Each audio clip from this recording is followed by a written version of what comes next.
ধর্মরথের 4টি অশ্ব চালানোর জন্য যিনি সারথি হবেন তার যে 4টি গুণ থাকা প্রয়োজন সেই সমস্ত গুণ অর্জুনের মধ্যে উপস্থিত রয়েছে। কর্মের শক্তি রয়েছে, ধর্মের প্রতি আসক্তি রয়েছে, জ্ঞানের অভিব্যক্তি রয়েছে এবং সমর্পণের ভক্তি রয়েছে। নিশ্চিত রূপে ধর্মরথে সারথি হবার জন্য অর্জুনই সব থেকে যোগ্য। আর ও শুধুমাত্র দ্রৌপদীর স্বামীই হবে না, ইতিহাসে কুরুবংশের রাজকুমার বা ইন্দ্রপুত্রের নামেই শুধু পরিচিত হবে না, বরং অর্জুনই স্বয়ং ইতিহাস রচনা করবে।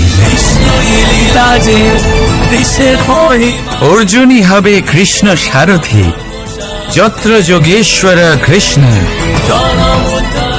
তত্র পার্থ ধনুর্ধর। তাহলে আসুন আর আমার সাথে ভালোবেসে বলুন, রাধা